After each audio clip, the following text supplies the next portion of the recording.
Shalom Bapak, Ibu, Saudara sekalian, selamat pagi. Pada kesempatan ini, mungkin saya akan mengajak kita semua untuk merenungkan suatu ayat dari Kolose 2 ayat 6. Firman Tuhan di sini berkata ya, kamu telah menerima Kristus Yesus Tuhan kita, karena itu hendaklah hidupmu tetap di dalam Dia. Ya, di dalam Alkitab ini hidup sering digambarkan seperti sebuah perjalanan. Kita tidak diam di suatu tempat aja. Setiap hari kita pasti melangkah, membuat suatu keputusan, menghadapi berbagai situasi, dan terus berjalan ke depan. Di perjanjian baru, kita sering tuh membaca tentang berjalan. Kita diminta berjalan dalam hikmat, kita diminta untuk berjalan dalam kasih, berjalan dalam terang, dan bahkan kita berjalan seperti Yesus berjalan. Artinya, kehidupan kita sebagai orang yang percaya adalah suatu perjalanan yang terus berjalan bersama Tuhan. Namun ada suatu hal yang penting. Tuhan tuh gak pernah merancang kita untuk menjalani perjalanan hidup ini sendirian. Di Kejadian 2 ayat 18, Tuhan berkata, tidak baik kalau manusia itu seorang diri aja. Artinya, sejak awal Tuhan memang menciptakan kita untuk hidup dalam hubungan dengan orang lain. Kita tidak dipanggil untuk berjalan sendirian, tetapi untuk berjalan bersama-sama. Ya, ada beberapa alasan mengapa berjalan bersama orang lain itu penting. Yang pertama mungkin rasanya lebih aman ya. Bapak, Ibu, dan saudara sekalian pasti mungkin ya pernah berjalan tuh di suatu jalan sendirian di tempat yang sepi atau yang gelap. Biasanya kita menjadi lebih waspada dengan sekitar kita. Bahkan kadang-kadang orang merasa takut. Tapi ketika orang lain berjalan bersama kita, suasana langsung berubah, langsung berbeda. Kita merasa lebih tenang dan lebih nyaman pasti rasanya. Begitu juga dalam suatu kehidupan, saya rasa dalam perjalanan hidup pasti ada masa-masa yang gak mudah buat kita lewatin. Kadang kita merasa lelah, bingung, bahkan kita mungkin merasa sendirian. Di saat seperti itulah kehadiran orang lain sangat berarti. Seperti yang tertulis dalam Pengkhotbah 4 ayat 9-10, saya bantu baca. Berdua lebih baik daripada seorang diri, karena mereka menerima upah yang baik dalam jerih payah mereka. Karena kalau mereka jatuh, yang seorang mengangkat temannya. Artinya ketika kita berjalan bersama, kita tidak jatuh sendirian. Yang kedua, mungkin kita bisa berjalan bersama untuk memberi kita dukungan. Hidup bukan seperti jarak pendek ya saudara sekalian. Hidup lebih seperti maraton panjang, perjalanan yang gak sebentar, membutuhkan suatu yang namanya ketekunan. Ya, kadang ada masa ketika kita merasa kuat, tapi ada juga masa ketika kita merasa lelah dan hampir mungkin menyerah. Nah, di saat-saat seperti itu, saya rasa kehadiran orang lain sangat penting. Teman yang berjalan bersama-sama dengan kita bisa ngasih kita suatu dorongan, bisa mengingatkan kita untuk tetap melangkah maju dan nggak stop di situ.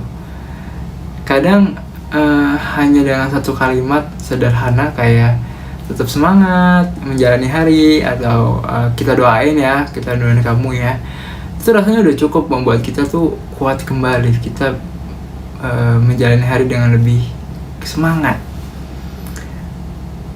Nah, yang ketiga, berjalan bersama membuat kita lebih rasanya bijaksana. Kalau kita berjalan sendiri, kita tuh bisa salah arah. Kadang kita nggak langsung sadar kalau kita salah arah, tapi kita saat sama teman-teman, sama orang lain, bersama orang lain, ada yang bisa bantu kita tuh untuk mengingatkan kita. Mereka bisa ngasih kita suatu nasihat, memberikan suatu perspektif yang beda, dan bisa menolong kita saat kita berada di jalan yang salah. Itulah sebabnya aku rasa komunitas, komsel, kompak itu sangat penting dalam suatu kehidupan orang percaya. Saya rasa semua juga merasakan itu. Selain itu, ketika kita berjalan bersama orang lain, kita juga belajar yang namanya mengasihi. Dan salah satu bentuk nyata dari kasih itu saya rasa adalah suatu keramahan yang terbangun antara satu sama lain. Dalam 1 Petrus 1 ayat 4-9, berilah tumpangan seorang akan yang lain dengan tidak bersungut-sungut. Keramahan bisa berarti membuka suatu rumah kita, membuka hati kita, membuka waktu kita, dan memberikan ruang bagi orang lain dapat hidup bersama-sama dengan kita.